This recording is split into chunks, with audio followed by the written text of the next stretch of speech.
감사합니다. 우리 늘 하듯이 하트 제 따라하겠습니다. 하나님, 나의 심장을 당신 사랑합니다. 자, 옆에 보고요. 아이 컨택 하고요. 예수 그 심장을 당신 축복합니다. 반대편 보고요. 예수 심장을 축복합니다. 고맙습니다. 우리 이달의 말씀하겠습니다. 내가 너로 큰 민족을 이루고 내게 복을 주어 내 이름을 창대하게 하리니 너는 복이 될지라. 창세기 12장 2절 말씀. 여호와 하나님, 나에게 복을 주어 내 이름을 창대하게 하옵소서. 내가 복이 되게 하옵소서. 우리 가족에게, 우리 교회에게, 우리 민족에게 내가 복이 되게 하옵소서. 나로 말미암아 땅의 모든 족속이 복을 얻게 하옵소서. 예수님의 이름으로 기도합니다. 아멘. 반드시 여러분의 선포대로 될 줄 믿습니다. 오늘 창세기 41장에 대해서 제가 간략하게 밑에 이렇게 설명했습니다. 17살에 형들의 질투와 시기심에 요셉은 이집트의 노예로 팔려갑니다. 가진 고초를 다 겪은 요셉은 13년 후 30살에 이락 이집트 총리 대신이 됩니다. 오늘 성경 본문은 그 장면을 묘사하고 있습니다. 국업 공무원에서 시작해서 초고속 승진을 거듭하여 13년 만에 국무총리가 되었더라가 아닙니다. 제수의 신분에서 한순간에 이집트 국정을 좌지우지하는 2인자가 된 것입니다. 동화에 나오는 신데렐라처럼 남자 신데렐라가 된 것입니다. 오늘 이 부분에 대하여 말씀을 나누려고 합니다. 하나님의 능력 참 놀랍습니다. 죄수예요, 죄수. 그 나라 국민도 아니고.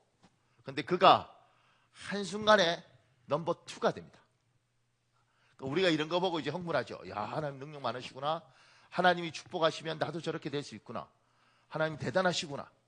우리가 이런 걸 품죠. 그러면서 예수 믿으면서 저도 설교를 그렇게 하고 여러분도 어떻게 해야 되냐면 하나님이 한 번 여시면 놀랍습니다. 하나님 한 번 부으시면 놀랍습니다. 그러니까 여러분 아무리 힘들어도 실망하지 마시고 한 번 부어주시는 그 하나님 기대하십시오. 이러면 우리 다 은혜가 됩니다. 여러분 하나님이 찔끔찔끔 부으셔서 여러분 찔끔찔끔 복 주실 겁니다. 그러면 은혜가 안 되는데 한 방에 그러면 은혜가 참 많이 됩니다. 이 부분에서 우리가 좀 보았으면 좋겠어요. 지금 이 사람은 한 방에 된 거잖아요. 한 방에 그냥 저 감옥 죄수예요. 그 요셉이 성경을 잘 모르는 분들이 있을 수 있잖아요. 근데 창세기는 1장부터 창세기는 50장인데 1장부터 11장까지 12장부터 50장까지 이렇게 나눠요. 12장부터 50장은 4명만 하면 됩니다. 아브라함, 이삭, 야곱, 요셉. 그러니까 이게 아버지 아브라함이 이삭을 낳고 이삭이 야곱을 낳고 야곱이 요셉을 낳지요. 지금 여기는 요셉 이야기예요. 이 사람이 팔려갔다고요. 형들이 시기하고 질투해서 팔려가서 17살에 노예로 팔려가서 그리고 밑바닥 생활을 하다가 갑자기 감옥에 들어가 있는데 넘버 2가 되는 거예요. 말도 되지 않는 이야기가 되는 거예요.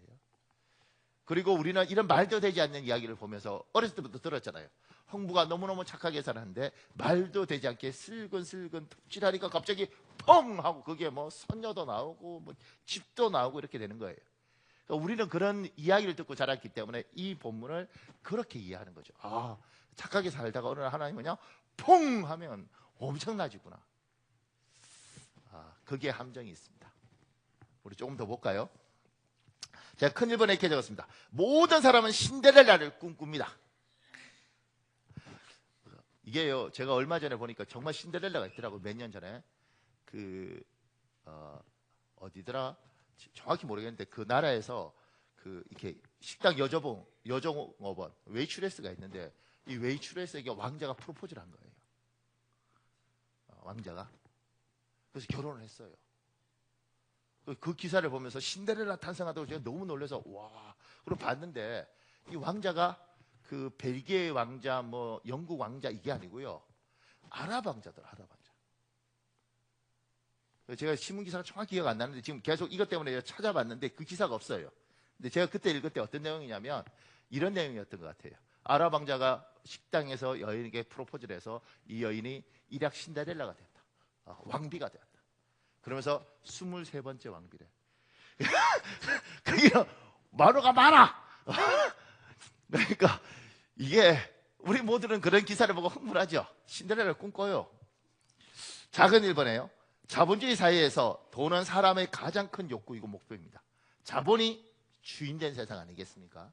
자본이 주가 되는 세상. 그러니까 돈이 최고인 거죠. 그 밑에요.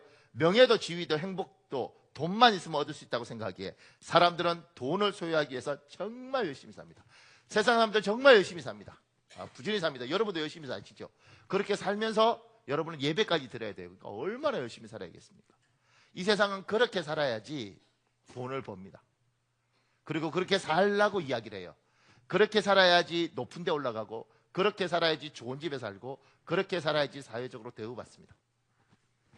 그렇게 산 사람 이야기를 제가 여기 붙여놨어요. 아는 사람도 있을 수 있는데 보세요. 미주 한국일보 기자로 일하면서부터 나는 내 속에 잠재되어 있던 어떤 속된 야망을 만나고는 놀라지 않을 수 없었다. 나는 놀고 먹는 게 꿈이었는데, 나는 시뻘겋게 충혈된 눈을 하고 사는 사람들을 비웃고 싶었는데 절대로 그게 아니었다. 나는 그야말로 억척으로 일했다. 남에게 치고는 잠을 잘 수가 없었다. 충성스럽게 일하고 뛰며 기사며 칼럼을 써 제꼈다. 칭송을 구하기 위해 물불을 가리지 않는 유치한 허영이 그쯤에 나를 온통 지배했는지도 모른다. 그건 어쩌면 그녀에게 졌서는 안 된다는 조바심이었는지도 모르겠다. 그녀가 미국에서 첫 2해 동안에 이룬 일은 우리의 아들을 낳은 일과 영문학 석사를 딴 일이었다. 이어 법과대학원에서 박사를 마치면서 변호사 자격시험을 통과하고 변호사가 되었다. 미국에 온 지 닷새 해 만이었다. 나는 그때 중앙일보의 샌프란시스코 지사장이 돼 있었다. 옆자리의 동료들이 눈치를 주는 것 따위는 아랑곳 없이 아주 개걸스럽게 일한 결과였다. 결혼생활 5년 동안 우리가 함께 지낸 시간은 그 절반쯤이었을 것이다. 그 절반의 절반 이상의 밤을 나나 그녀 가운데 하나 혹은 둘 다 밤을 새워 일하거나 공부해야 했다. 우리는 성공을 위해서 참으로 열심히 살았다. 모든 기쁨과 쾌락을 일단 유보해 두고 그것들은 나중에 더 크게 왕창 한꺼번에 누리기로 하고, 우리는 주말 여행이나 영화 구경이나 댄스 파티나 쇼핑이나 피크닉을 극도로 절제했다. 그쯤에 그녀가 간혹 내게 말했었다. 당신은 마치 행복해질까봐 겁내는 사람 같아요. 그녀는 또 이렇게 말하기도 했다. 5살 때였나 봐요. 어느 날 동네에서 놀고 있는데 피아노를 실은 트럭이 와서 우리 집 앞에 서는 거예요. 난 지금도 그때의 흥분을 잊을 수가 없어요. 우리 아빠가 바로 그 시절을 놓치고 몇 년 뒤에 피아노 100대를 사줬다고 해도 내게 그런 감격을 느끼게 만들지는 못했을 거예요. 서울의 어머니는 어머니대로 내게 이런 편지를 보내시곤 했다. 한길아, 어떤 때의 시련은 큰 그릇을 만들어내기도 하지만 대개의 경우 시련이란 보통의 그릇을 찌그러뜨려 놓기가 일수란다. Anyway, 어쨌든 미국 생활 5년 만에 그녀는 변호사가 되었고 나는 신문사의 지사장이 되었다. 현재의 교포 사회에서는 젊은 부부의 성공 사례로 일컬어지기도 했다. 방 하나짜리 새 집에서 벗어나 바다가 내려다 보이는 언덕 위에 3층짜리 새 집을 지어 이사한 한 달 뒤에 그녀와 나는 결혼 생활의 실패를 공식적으로 인정해야만 했다. 바꾸어 말하자면 이혼에 성공했다. 그때그때의 작은 기쁨과 값싼 행복을 무시해버린 대가로. 이 문장 참 마음에 남죠. 그때그때의 작은 기쁨과 값싼 행복을 무시해버린 대가로 이 부부는 부부관계가 깨져버렸습니다. 이게 지금 뭐죠? 소설가 김한길 씨, 국회의원 김한길 씨, 그 사람 이야기예요. 대단해요, 두 사람 다. 이 부인인 이민아 씨 같은 경우는 지금 이렇게 공부하고 변호사 시험 치고 그다음 미국에서 검사가 돼요. 조규학 갔다 온 사람 아니거든요. 한국에서 대학 다니다가 간 사람이라고. 그런데 미국의 검사가 돼요. 얼마나 부지런하게 살았겠어요. 정말 천재 같은 두 사람이 부지런하게 살아서 5년 만에 결론이 뭐냐면, 세상 사람들은 행복을 그렇게 주는 줄 알고 그렇게 살아요. 근데 더 놀라운 건 예수 믿는 사람들도 그렇게 살아요. 그러니까 우리 교회에 하나님이 주신 메시지가 하나가 행복한 가정. 행복한 가정이 뭐 엄청 이런 거 말고요. 그냥 행복한 가정. 그것이 하나님이 우리에게 주신 큰 품복이에요. 저도요, 옛날 선배들이 가정이 소중해. 들리지도 않아요. 젊은 나이 그게 들리겠어요? 그리고 많은 대선배들이 다시 우리에게 기회가 주어지면 가족하고 조금 더 시간을 보내겠다. 들리지도 않아요. 이렇게 생각하죠. 아유, 당신들 유명한 목사되고 공부도 많이 했으니까 헛소리 하시는 거죠. 복음을 위해서. 더 하나님의 영광을 위해서. 어느 날 알게 됩니다. 하나님께서 우리에게 그걸 요구하지 않는다는 거. 얘야, 행복해라. 행복해라. 그러니까 하나님이 자식을 주고 그 자식이 아빠 그리고 품에 안기고, 하나님이 딸을 주고 딸이 엄마 뭐 힘들어? 친구처럼 나한테 털어놔봐. 이게 얼마나 큰 행복이고 하나님 주신 복인지 몰라요. 부부간에 서로 간에 이렇게 소통할 수 있다는 게 얼마나 큰 행복인지 몰라요. 제가 그 어떤 자료 보다가 그 개그맨 김병조 씨, 옛날 배추머리, 요새는 뭐 사람 잘 모르더라고요. 그 유명한 배우가 그 운전을 못 한다네요. 그래서 그 부인이 운전을 이렇게 늘 해주는 거예요. 해주면서 자기는 남편 운전하는 게 너무 행복하대. 제가 그걸 보고 얼마나 은혜를 받았는지 그 장면만 1분 30초짜리 딱 잘라서 제 아내 카톡으로 보냈어요. 여보, 이렇게 행복한 여자가 있어. 당신도 행복을 계속 누려? 그리고 그 멘트에 이런 내용이 나오더라고요. 그 아내가 남편에게 조금이라도 도움이 되는 게 자기는 너무 행복하대. 저희 집사람한테 문자가 왔어요. 저도 당신에게 도움이 되고 싶어요. 할렐루야. 누가 보면 목사님 그게 무슨 짓이냐고. 제가 이렇게 살면서 남들이 볼 때는 그게 어떤 것인지 못 느낄 수도 있죠. 왜냐하면 스테이크 쓸고 아주 비싼 레스토랑 가서 밥 먹는 게 행복이라고 생각할 수 있는데, 살아보니 아시잖아요. 그냥 라면에 만두 넣고 만두라면 먹어도 행복한 사람끼리 웃으면 행복하다는 거. 그러니까 여러분과 제가 더 많은 행복을 누리기 위해서 정말 이 세상의 방법으로 부지런히 사는데, 일상의 소소한 행복을 놓쳤다가 결국은 인생이 참 마음 아플 수 있습니다. 제가 이렇게 설교하면 목사님 뭐 시간이 있어야죠. 만들어야죠. 그러니까 많은 시간을 요구하는 것이 아니라 사랑을 보여주고 사랑을 확인해주고, 그건 굉장한 노력이 필요하고요. 그리고 그 노력이 나중에 여러분 남는 거, 내가 정말 아프고 내가 정말 힘들 때 남는 건 누구밖에 없느냐면 부부밖에 없습니다.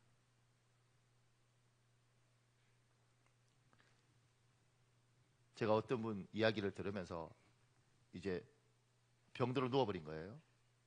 남자분인데 누웠는데 부인이 없으니까 딸이 이 대소변을 받아내야 되는 입장인데, 내 유전자를 99.9%를 갖고 온 딸이잖아요. 딸이 그렇게 해준데 미치겠다는 거예요. 며느리한테 요구할 수도 없잖아요. 그러니까 이 세상에 가장 편한 건 죽이니 살리니 해도 내 아내고 내 남편이더라고요. 어떤 분하고 이렇게 밥 먹는데 그 여자 집사님이 저한테 그러더라고요.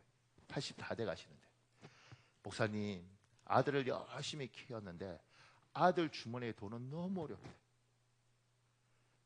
지금까지 다 돈 줘서 키웠는데 아들 주머니에 돈은 너무 어렵고, 이 세상에 가장 편한 주머니가 뭐냐면 남편 주머니더래요. 남편. 그냥 꺼내서도 돼. 또 누가 찾아와서 그럴 수 있어요. 목사님 자꾸 그런 식으로 설교하지 마세요. 우리 부부는 통장을 따로 두고 있는데 자꾸는 부담스럽습니다. 그럴 수 있죠.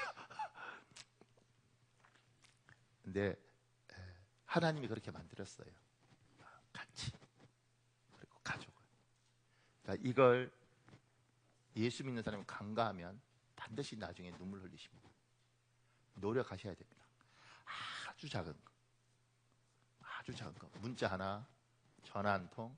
그리고 얼마나 쑥스러운지 몰라요. 전화 말미에 여보 사랑해. 미치겠어 오글거려서. 해야 되는 거죠. 해야 돼. 제가 이렇게 설교하면 어떤 사람 우리 집사람한테 가서 그래요. 사모님 좋겠어요. 여자 마음을 그렇게 잘하는 목사님하고 사셔서 우리 사모가 그거 들을 때마다 내 앞에서 이렇게 웃어. 왜 그렇게 웃는지 모르겠어. 그러니까 잘 안 되죠. 그럼에도 불구하고 여러분, 예수 믿으면 다 행복한 게 아니고 예수 믿으면 예수님이 살라는 방식으로 살아야 행복한 거예요.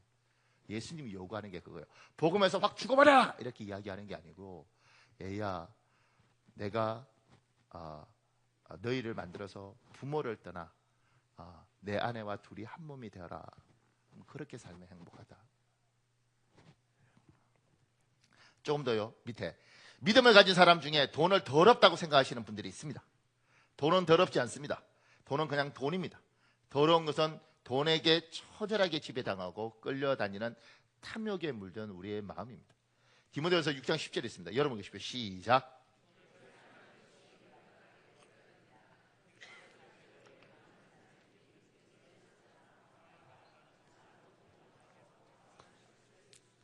사랑하는 여러분, 기독교는 돈을 더럽게 생각하지 않습니다. 유교는 돈이 더럽습니다. 유교는 돈이 더럽습니다. 옛날 선비들은 원래 돈 집에 안 들였어요. 방에 마당에 던져놨다고. 옛날 이렇게 엽전들 있잖아요. 마당에 던졌어요. 더럽다고. 근데 우리 기독교는 돈을 더럽다고 하나님 말하지 않아요. 일만하게 뿌리가 되는 건 돈 때문에 흔들려서 그러지, 돈은 그냥 돈입니다.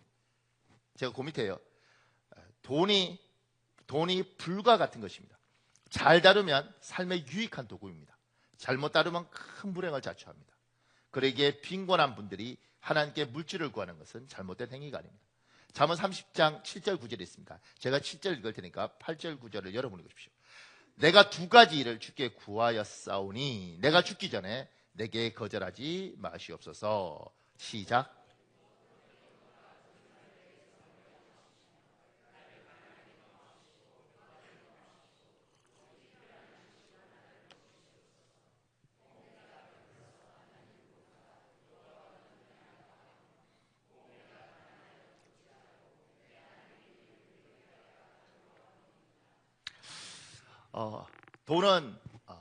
돈은 더러운 게 아니고요. 하나님이 돈 주시면 감사하십시오.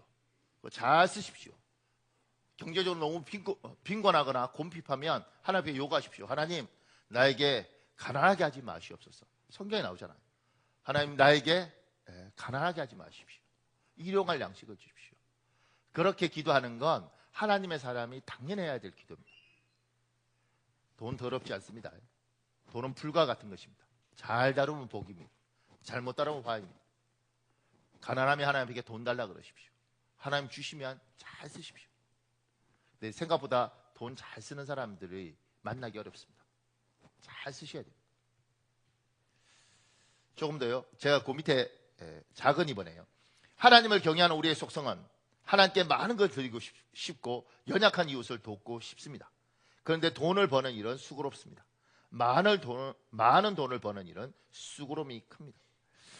제가 여러분은 예수 믿잖아요. 그리고 은혜 받은 사람 많죠. 그러니까 늘 마음에 하나님 앞에 인간이기 때문에 은혜 받은 사람은 부담이 있습니다. 내가 하나님 앞에 좀 잘했으면 좋겠다.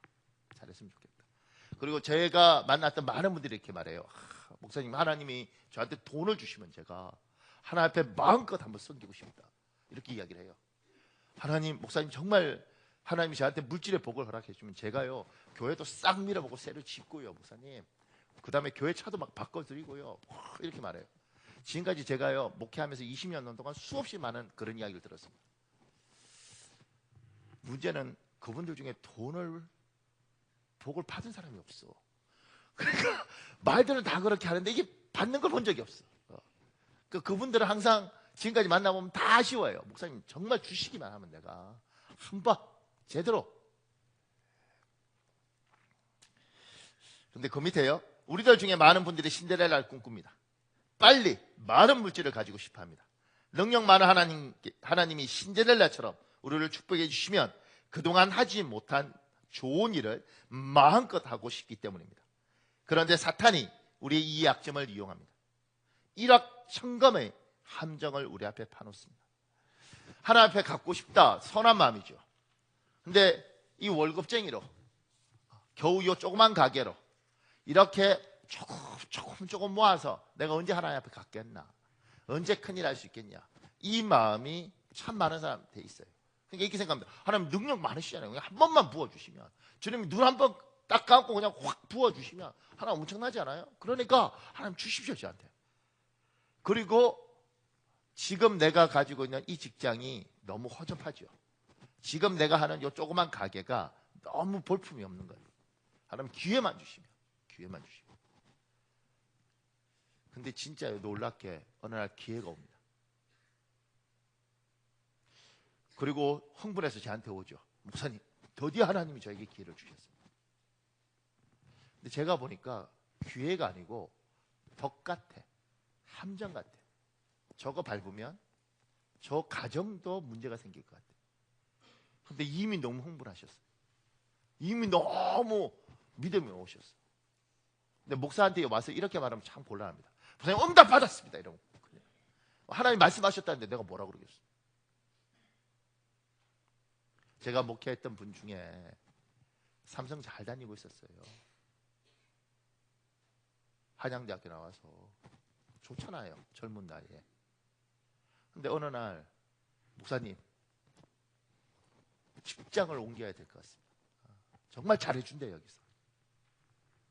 계속 기도하게 되더라고요. 그냥 삼성 있어라 제발. 근데 의뢰가 너무 많아. 응답 받았대. 이 성도가 응답 받았다면 정말 힘들어요. 근데 제가 보니까 거기 가면 정말 안 될 것 같아요. 그래서 집사님들하고 이렇게 해서 어떻게든 이렇게 그거 아닌 것 같다, 좀 기다려보자 이랬는데 이미 사표를 던져버렸어요.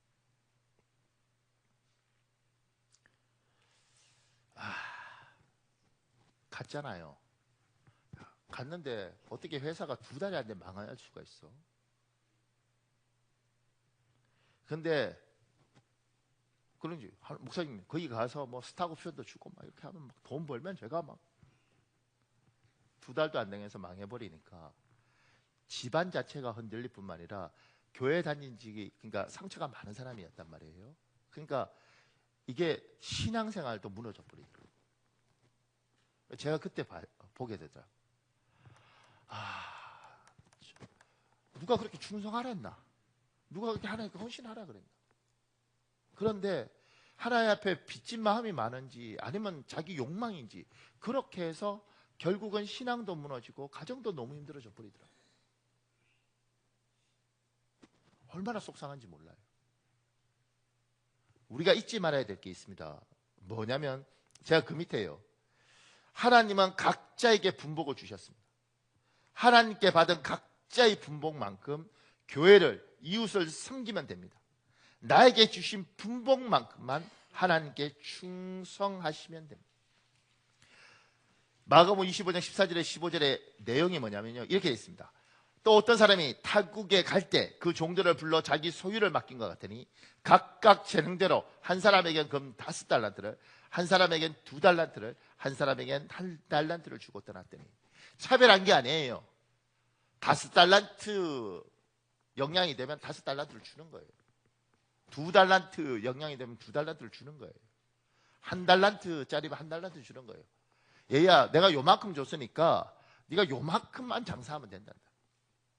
내가 너에게 요만큼 줬으면 요만큼만 충성하면 된다. 이걸 넘어서는 순간 사고가 나는 거예요. 이걸 내 그릇만큼 하나님이 아시잖아요. 내한테 준 만큼만 충성하면 돼. 하나님이 내한테 요구하는 만큼만 충성하면 돼. 어떤 분이 막 이렇게 말해요. 목사님, 우리 교회는 너무 일을 안 시킨대. 제가 이런 생각이 들죠. 그럼 당신이 좀 하지. 안 하면서 자꾸 그래. 목사님 너무 일을 안 시킨대. 그런데요, 하나님이 요만큼 일을 시킨 사람은 요만큼만 일하면 돼요.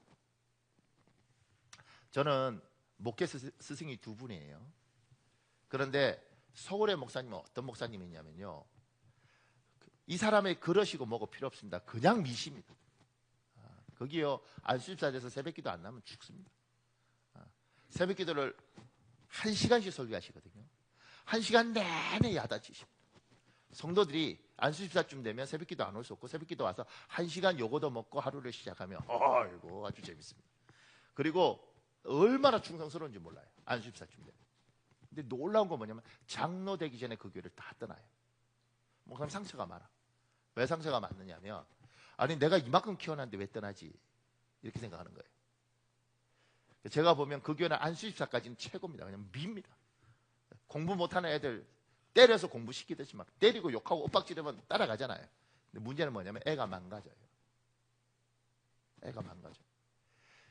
주일학교, 우리 그 어린이집 이런 데서 이렇게 우리 교회 빌려서 공연할 때 있거든요. 공연하면 엉망입니다. 왜냐면 하나 울고 있고 하나 써 있고 하나 율동하고 애들 이런 거거든요. 제 모교에서 하던 유치원은요, 애들이요 정확합니다. 정확합니다. 3살짜리도 탁 이렇게 하면 줄 쫙 맞어요. 그래서 사람들이 보고 놀라요. 그런데 훈련시키는 거 보고 나면 누구도 거기 안 보내려고 그래요. 왠지 아십니까? 애들을 어떻게 훈련시키면 주걱이 있습니다. 이렇게 밥주걱 큰 거, 그걸로 때립니다. 아니요, 아니 뭐 애는 죽도록 때리겠어. 근데 이게 효과가 커. 왜냐면 주걱이 막 크기 때문에 뽁 이러는 순간, 잘해 하고 뽁 이러는 순간 소리가요 뽁 거기 크잖아. 주걱이잖아. 애들이 한 놈이 딱 맞는 순간 이렇게. 군대 저리 가라. 근데 우리는 몰랐죠. 너무 잘해서 다 칭찬했죠. 다 칭찬했어. 와, 저기는 최고야. 뭐, 야, 다른 유치원에 애들 울고 이러는데 저기는 끝내주는 거예요. 근데 교회에서 리허설 할 때 보고요, 방송실에 있던 제 후배 목사가, 목사님, 내가 가서 저거 다 죽일 거야. 왜 그래? 왜냐면 죽어 갖고 그냥 뽁뽁 이러니까 애들 거의 뭐, 지금 같으면요, 그게 오래해서 그렇지, 지금 같으면 그 사람 영창 가야 되는 거예요. 근데 애들은 줄 잘 맞춰요. 아, 때리면 효과 좋습니다. 그러면 뭐요? 애가 망가지는 거예요. 애가. 그 중에 애 하나가, 우리 애도 거기 다녔거든요. 우리 둘째도. 근데 스트레스 너무 잘하는 거예요. 압박이 심하니까 둘째가. 어느 날 집에 와서 우리 어머님 집에 4살 때 놀러 가서 집에 가서 말 안 들으면 목을 칼로 쓱 꺼버리고, 이게 4살짜리가.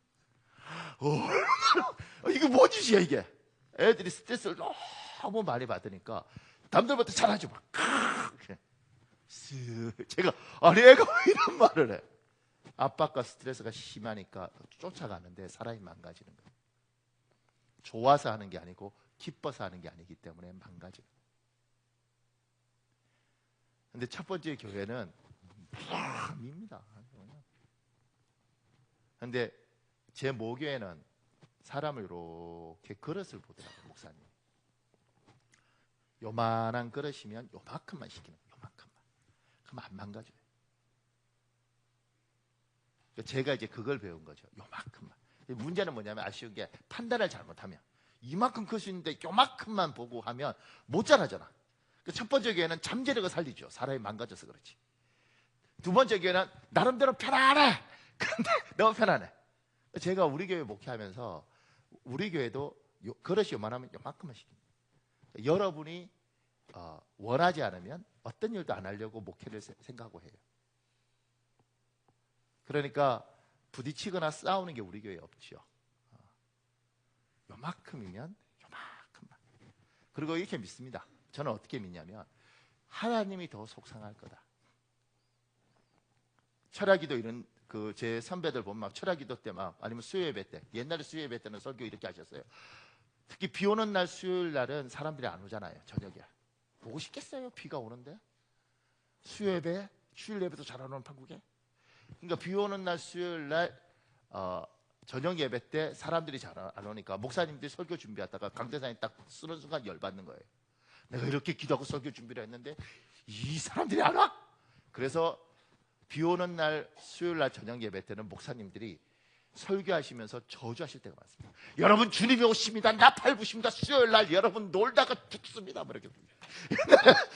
옛날에 다 그랬어요. 수요일 날 주님 오십니다. 하여튼간에 여러분은 복 받았어요. 집에서 자빠르지 않은 것들 말이었어요.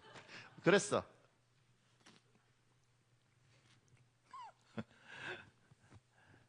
근데 하나님은 기쁘게 드리는 걸 원하잖아요. 그러니까 여러분 그런 만큼만 하시면 됩니다. 여러분 중에 나는 복을 너무 많이 받았어. 그러면 그만큼 하시면 됩니다. 내가 하나님 앞에 더 드리고 싶다. 그럼 그만큼 하시면 됩니다. 우리 주께서 너 왜 안 해? 더 해야지. 이렇게 하지 않고요. 하십니다. 여러분 중에 많이 받았다고 생각하면 많이 하시면 됩니다. 제가 그 밑에요. 하나님이 우리에게 더 큰 충성을 요구하시면 더 주실 것입니다. 꼭 돈으로만 충성하실 필요는 없습니다. 어떤 이는 물질로, 어떤 이는 시간으로, 어떤 이는 지식으로 각자에게 주신 달란트로 봉사하시면 됩니다. 하나님이 여러분에게 주신 걸로 봉사하시면 됩니다. 근데 우리들 중에 돈으로 봉사하고 싶죠. 좋잖아요. 폼 나잖아요. 확실하고.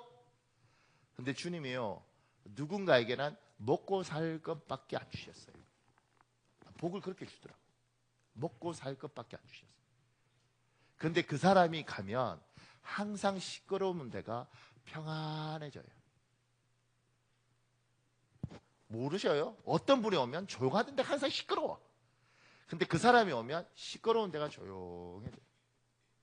돈은 없는데 그 사람이 오면 이렇게 분위기를 만드는 사람이 있어요. 그 사람은 자기 달란트와 시간을 투자해서 그렇게 만들면 됩니다. 그렇게. 어떤 사람은 웃는 게 참 복이 있는 사람이 있습니다. 목사님, 저는 배운 것도 없고 돈도 없고, 근데 저는요 이상하게 잘 웃고 제가 웃으면 사람들이 기분 좋습니다. 참고로 우리 교회에 와서 어떤 분이 그러더라고요. 목사님, 왜 이 교인들은 잘 안 웃고 인사도 잘 안 해요? 이렇게 묻더라고요. 나한테. 그거 겪어봤어요. 제가 그분한테 그랬죠.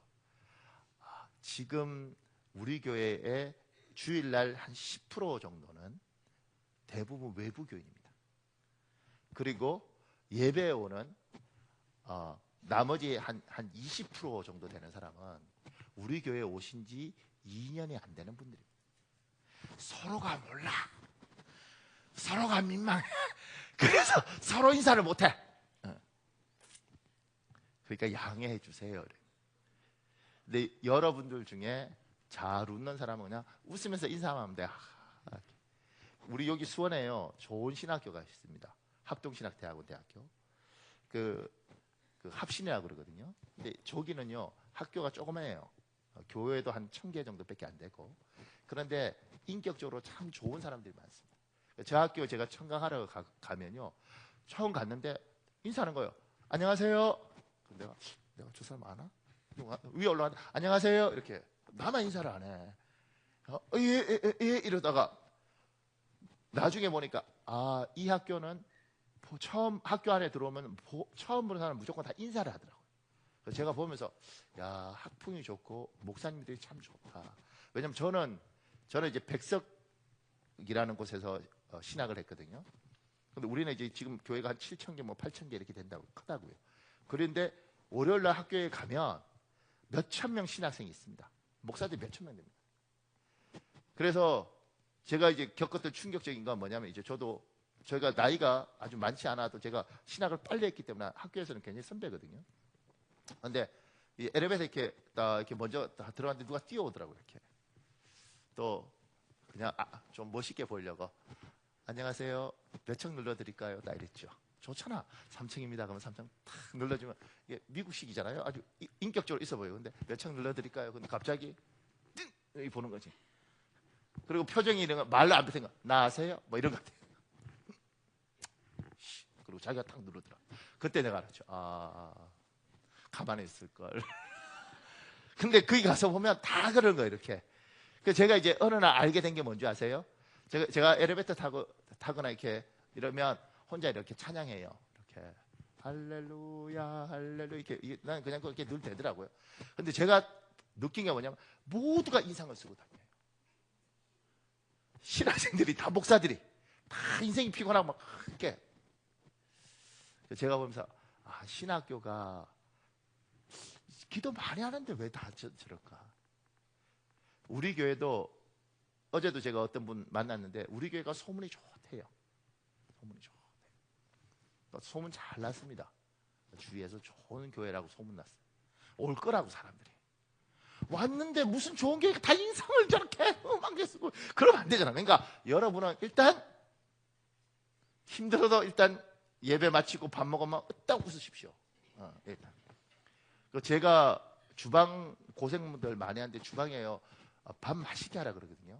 우리 교회는 참 음식은 잘 나오지 않아요. 왜냐하면 엄청나게 잘 나오는 게 아니고 보통 교회에 가보면 참 야박하다고. 몇천 명 되는 교회 야박해요. 잘 먹잖아요. 그러니까 잘 먹으면 밥값을 기도를 하지 말고 웃으라고. 이렇게 제발 좀. 그러니까 이것도 하나님 앞에 드리는 거라고. 그렇다고 또 예쁘게 생긴 여자 집사님이 자꾸 남자하고 이렇게 실실 눈을 주면 이것도 헷갈리거든. 하여튼간에 잘 이렇게. 그러니까 각자에게 하나님이요. 그러니까 제가 이 설교 준비하면서 여러분들 중에 은혜 많은 사람들, 하나님 앞에 받은 은혜가 많아요. 특히 남자들 중에. 내가 하나님 앞에 받았는데 내가 겨우 돈 300, 400 이기 벌어서 애 둘, 애 셋 이렇게 책임지니 하나님 내가 먹고 사는 것도 빠듯한데 참 내가 하나님 앞에 죄가 많습니다. 이렇게 눌리는 사람들이 있다고. 내가 하나님 은혜 아니면 내가 이만큼 못 왔는데 내가 해야 되는데 하나님 미안합니다. 정말 한번 좀 확 부어주시면 내가 진짜 그러면서 힘들어하는 사람들이 있다고. 근데 저는 확신합니다. 하나님께서 누구는 물질로 봉사하길 원하고 누구는 얘야 그냥 너의 수준에서 11주하고 그런 거 괜찮아. 그것만 해도 기특해. 그리고 다른 걸로 네가 할 수 있는 거 하면 된다. 그리고 거기에 너무 눌리지 마라. 그러니까 예수 믿으면서 힘든 거죠. 제가요 나이 드신 분들이 옛날에 했던 말 중에 이런 말이 기억나더라고요. 목사님 예수 믿으면 돈 많이 들어요 이러더라고요. 제가 마음이 얼마나 아프죠. 돈이 있어야 예수를 믿어요. 왜 그래요? 교회 가면 헌금해야죠. 구역할 때 헌금해야죠. 뭘 할 때 회비내야죠. 생각보다 돈 많이 들어요 예수 믿는 거. 그 말 듣고 돈 없으면 예수 못 믿는구나. 이게 무슨 짓이에요? 그러니까 교회는요 제 중국에 사는 제 친구 목사가 저보고 박 목사 밥 사! 이러더라고. 밥 샀어. 박 목사 커피 사! 커피 샀어. 박 목사 아이스크림도 샀어. 속으로 열받잖아요. 맨날 사라고 그래. 사람이 제가 배울 때는 10번 얻으면 한 번에 사야지. 왜? 그분이 명언을 하셨다. 돈 있는 놈이 사는 거야. 그때 내가 노민질. 그러면서 제가 그때 그 생각했어요. 내가 잘못 생각했다. 중국에서 이 친구 힘들게 하면 내가 섬기면 되지. 내가 아무리 힘들어도 이 친구보다 덜 힘들 거 아니에요. 내가 사면 되지. 속으로 내가 한번 사면 네가 한번 사야지. 이거 자체가 내 스스로가 그래 하나님이 나한테 주셨으면 너보다는 내가 풍족하면 내가 쓰면 되지. 어려우면 안 내면 돼요. 안 내는 것 때문에 괴로워하지 말고 우린 구역도 헌금 없잖아요. 그러니까 없으면 안 내면 돼요. 주일날 또 헌금 바구니 안 돌잖아요. 이 헌금 바구니 도는 것도요 얼마나 힘든지 모릅니다. 은혜 받은 사람이 헌금 더 하면 됩니다. 미국은요 헌금 바구니에 구멍 뚫어놨습니다. 진짜요. 여기에다가 구멍 땅땅 뚫어놨습니다. 하나 뚫은 교회도 있고 2개 뚫은 교회도 있고 3개 뚫은 교회 있습니다. 딱 이렇게 보면 10불, 100불이 보여요. 제가 유학하면서 거기에 돈 넣을 때 어떤 생각 들었겠어요? 그것도 새들백 교회 이런 데는 접시가 와요. 접시를 돌린다고. 동료 놈은 소리 났잖아. 나무 접시도 아니야. 새 접시에. 그러니까 동정 못 하잖아. 그러면 지폐야 무조건. 지폐도 그냥 봉투에 넣었는데 보면 보이잖아. 구멍 뚫어서. 그때 마음속에 슬프더라고. 그리고 저도 했던 말이 있어요. 하나님 돈 없으면 예수 못 믿어요. 자본주의잖아요. 그런데 없어도 자유하면 돼요. 우리 교회 장례식장 가면 제가 고마운 건 뭐냐면 장례식 나잖아요. 부조 안 해도 돼. 그냥 같이 가서 있으면 돼요. 그런데 부조해야 되니까 힘이 든 거잖아. 어떻게 다 부조해? 그냥 가주는 것만 해도 고마운 거죠. 그게 몸으로 봉사하는 거예요. 그러니까 여러분 없으면 안 하면 됩니다. 많이 받은 사람은 뭐예요? 더 하면 됩니다. 하나님이 내한테 주시면 건강 주셨으면 건강 주신 사람은 건강으로 하면 됩니다. 내한테 주신 만큼 하면 됩니다. 여기에서 자유롭지 못하면 믿음이 힘들고 시험이 듭니다.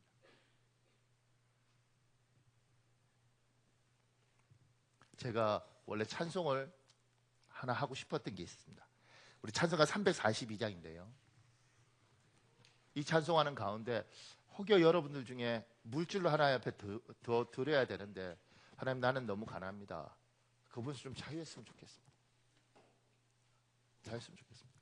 근데 이것도 문제예요. 목사님 전 너무 가난해요. 아유, 한 달에 아무리 많이 벌어봐도 1,000만 원밖에 못 벌어요. 1,000만 원이 돈이에요. 이것도 문제야. 이게 지금 농담인 것 같죠? 나 이거 직접 겪어봤습니다. 교인들 중에 1,000만 원이 돈이에요. 한 달에 1,000만 원 벌어서 뭐예요?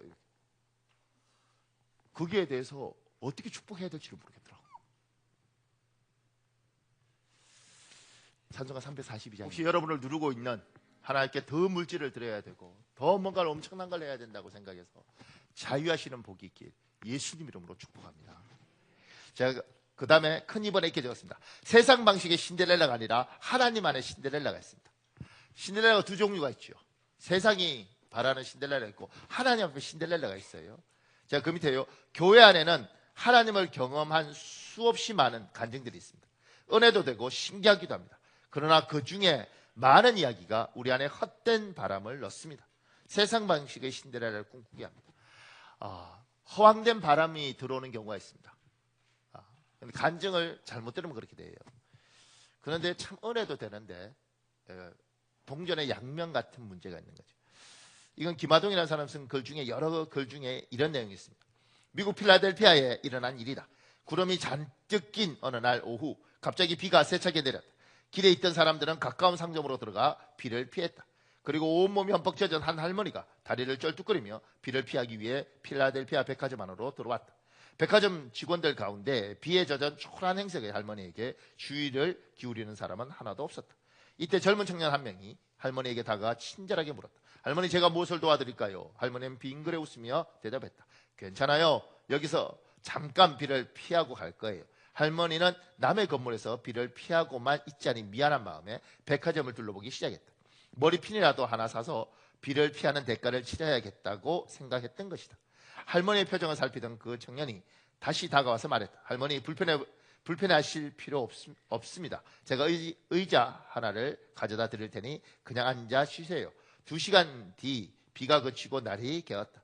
할머니는 그 청년에게 고맙다는 인사와 함께 명함 한 장을 달라고 말하고는 다리를 저으며 비가 갠 후에 무지개 속으로 사라졌다. 그리고 몇 달 후 이 백화점의 사장 제임스는 편지 한 통을 받고는 깜짝 놀랐다. 편지에는 백화점 직원인 페리라는 청년을 스코틀랜드로 파견하여 그에게 주문 계약을 체결하도록 할 것과 발신자가 몸담고 있는 그룹의 계열사들이 쓸 사무용품의 구매를 다음 분기부터 페리에게 전적으로 일임하겠다는 구매 계약 내용이 들어 있었다. 제 발로 들어온 그에게 주문에 제임스 사장은 기뻐서 어쩔 줄 몰랐다. 이 편지 한 통으로 인해 백화점은 2년치 수익에 상당한 이윤을 한순간에 올린 것이다. 제임스 사장은 서둘러 그 발신자에게 연락했고 그 서신이 어느 할머니에 작성되었다는 것과 함께 또 다른 놀라운 사실을 알게 되었다.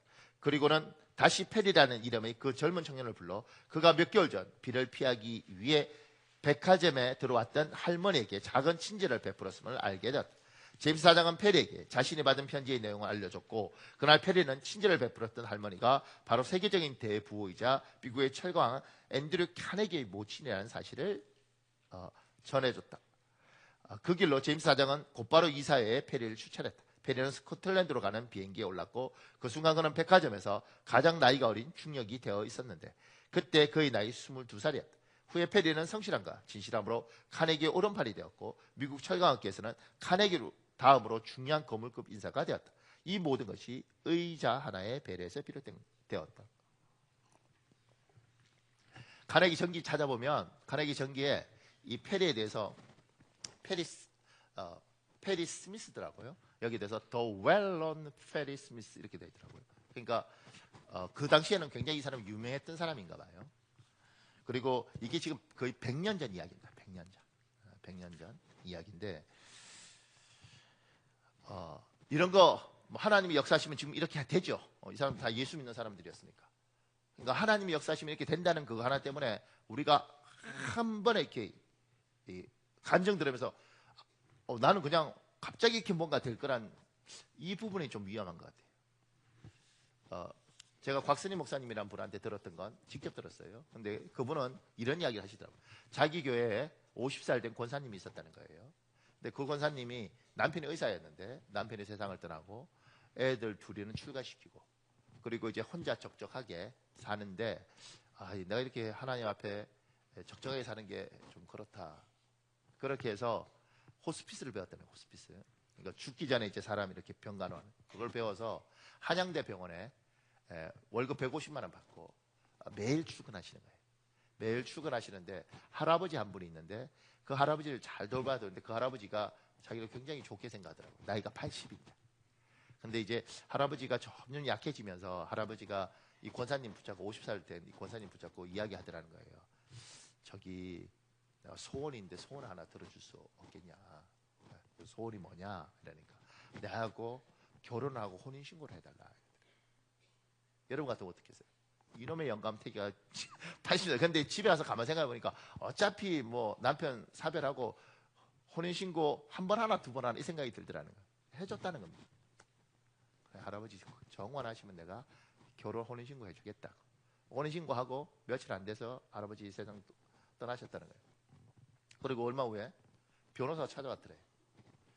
할아버지가 재산이 많은 사람인데 돌아가시면서 이제 부인이니까 유산을 상속한 거죠. 자식하고 나누면서. 근데 그게 얼마냐면 9억이라는 거예요. 9억. 그치? 이게 은혜가 되지. 예수께서 우리가 십자가 지셨던 것보다 이게 은혜가 되죠. 9억! 9억! 9억! 싫어합니다, 이거. 제가 궁금해서 그 권사님은 요새 뭐 하세요? 그러니까 열심히 호스피스 한대. 다음은 좀 더 미안합니다. 순수하지 않겠다고 생각해서. 근데 9억. 근데 이런 이야기 들으면서 하나님 역사하시면 하나님 놀랍게 일하죠. 놀랍게 일합니다. 근데 이제 여러분과 제가 착각하는 게 흥부한 놀부처럼 금나와라 뚝딱처럼 그냥 착하게 있고 그냥 바보처럼 이렇게 있으면 하나님이 어느 날 그냥 확 대박 이렇게 터뜨려 주지 않은 거예요. 오늘 요셉 이야기가 그 이야기인가요? 요셉 이야기 그 이야기 아닙니다. 요셉 이야기는 어떤 거냐면요. 그 밑에예요. 하나님의 복은 준비된 그릇이 받습니다. 요셉은 13년 동안 준비된 그릇이었습니다. 친위 대장 보디발 집에서 가정총무로 정부 고위 관리들이 갇혀있는 왕의 특별한 감옥에서 재반 사무를 맡아 처리했습니다. 요셉이요 13년 동안 사실 알고 보면 훈련받은 겁니다. 요셉이 가나안 땅에 있을 때 팔레스타인에 있을 때 글자를 알았겠어요? 거기서 양치면서 뭘 알았겠어요? 이집트 와서 고생하면서 훈련받은 거죠. 감옥 들어가서 정치 배운 거죠. 그러니까 지금 왕이 오니까 뭐라 그래요? 왕이요 어떻게 해야 되냐면 사람 하나 세우고 각 지역마다 창고 세우고 그 다음에 7년 동안 풍년이니까 그거 나눠서 각 창고마다 저장하고 이런 이야기 하는 거잖아요. 그게 아무 생각 없이 집에서 착하게만 사는 사람이 할 수 있는 게 아니라고요. 세상의 신데렐라는 아무 짓도 안 했는데 어느 날 백마 타고 왕자가 오는 거예요. 근데 하나님 안에서 신데렐라는 13년을 빡빡 기는 겁니다. 죽도록 고생하는 겁니다. 하나님 앞에 복을 받으려면 연단을 받고 훈련을 받고 그릇이 준비돼야 복을 받는 겁니다. 이 모소소나무 이야기 하시죠. 제가 밑에 보세요. 중국 동부지방에 새로 이사 온 장사꾼이 있었다. 그의 눈에는 무엇 하나 신기하지 않은 것이 없었다. 근데 아무리 보아도 도무지 이해하지 못할 일이 하나 있었다. 그 지방 농부들이 대나무를 키우는 방법이었다. 농부들이 심은 대나무는 다른 곳과 달리 제대로 자라지 않았다. 공들여 심어 놓아봤자 감감무소식이었던 것이다. 장사꾼이 농부들에게 어째서 그런 대나무를 심는지 물었지만 그들은 빙긋이 웃기만 할 뿐 별다른 설명하지 않았다. 한 해가 지나도 대수는 돋지 않았다. 그 다음 해도 마찬가지였다. 장사꾼은 그것을 보며 농부들의 어리석음을 탓했다. 대나무가 제대로 자랄 수 없는 땅이거나 대나무 자체에 문제가 있는 것이 분명하다고 그는 생각했다. 4년이 지났지만 대나무는 여전히 순을 내리지 않았다. 그러나 농부들은 그것에 신경 쓰지 않고 자신들의 할 일을 할 뿐이었다. 근데 5년째가 되자 대나무 밭에서 갑자기 죽순이 돋기 시작했다. 그것도 헤아릴 수 없는 정도로 많이 한꺼번에 대나무들은 마치 마술에 걸린 것처럼 하루에 한 자도 넘게 자라기 시작했다. 6주가 채 되기도 전에 무려 15m 이상이 자라나서 빽빽한 숲을 이룰 정도가 되었다. 농부들은 그제야 칼을 꺼내 들고서 대나무를 베어냈다.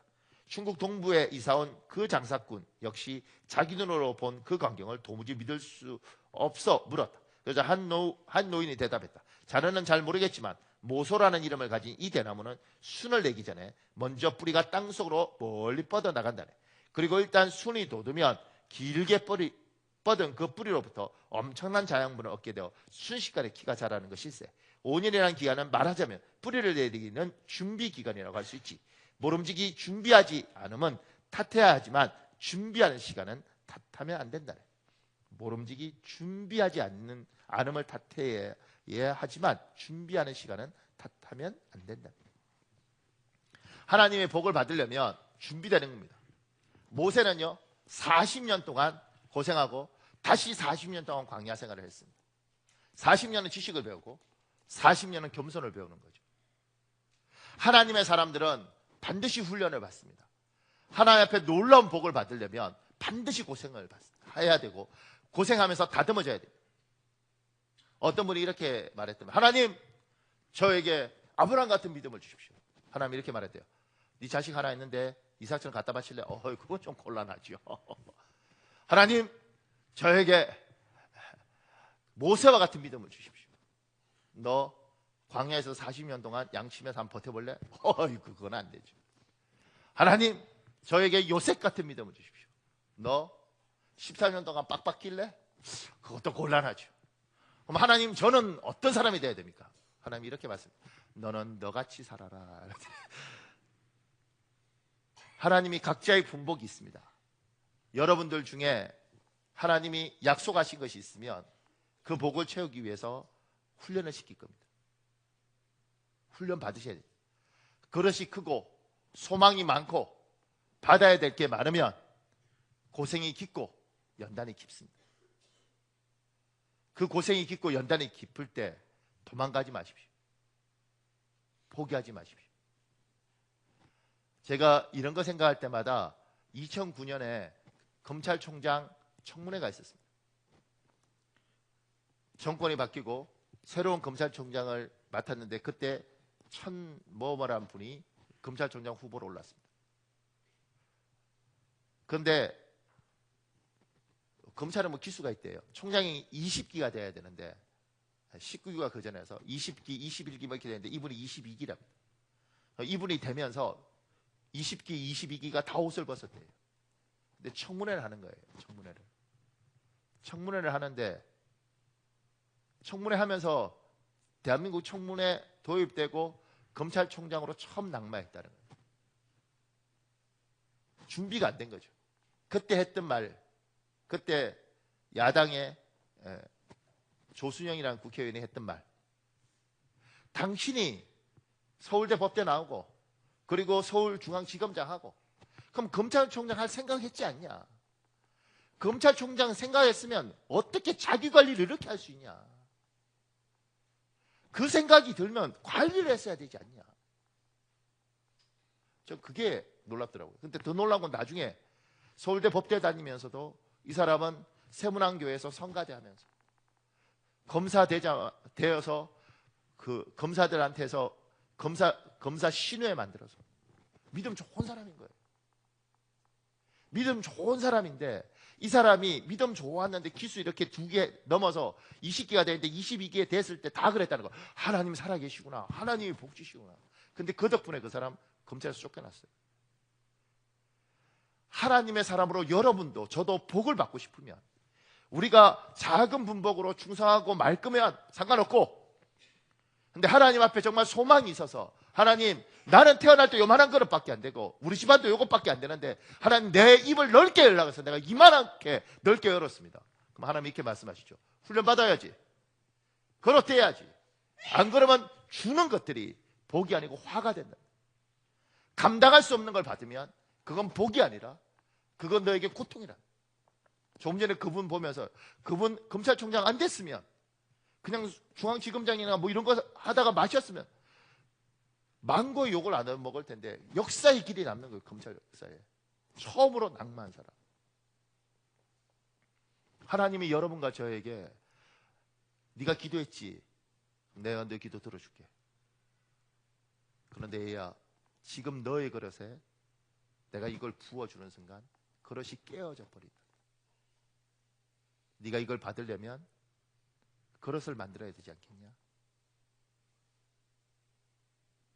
그러면 지금 있는 고통을 도망가지 말고 피하지 말고 그 고통 속에서 잘 견뎌. 제가 밑에 계셨습니다. 여기서 우리가 기억해야 할 것이 있습니다. 우리의 개인적 실수이든 사회 구조적 불의이든 어떤 경우에든 하나님은 그것을 통하여 우리를 그분의 복된 그릇으로 빚어가십니다. 고난 속에서 나를 만들어 가십니다. 욥기 23장 10절이 있습니다. 여러분 읽어볼래요? 시작.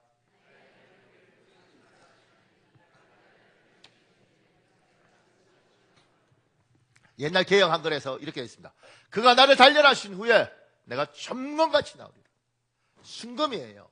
불순물이 없어요.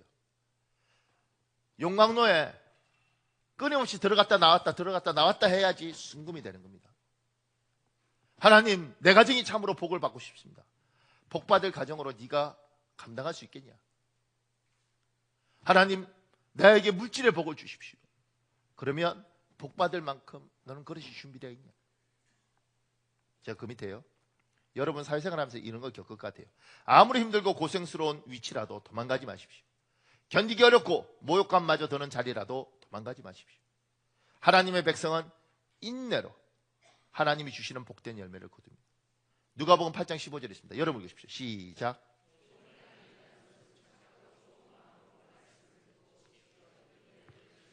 성경이 분명히 말하죠. 인내로 결실을 하는 겁니다.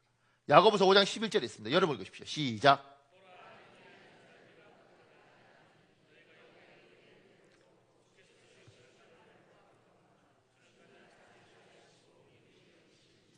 분명히 성경에서 말했습니다.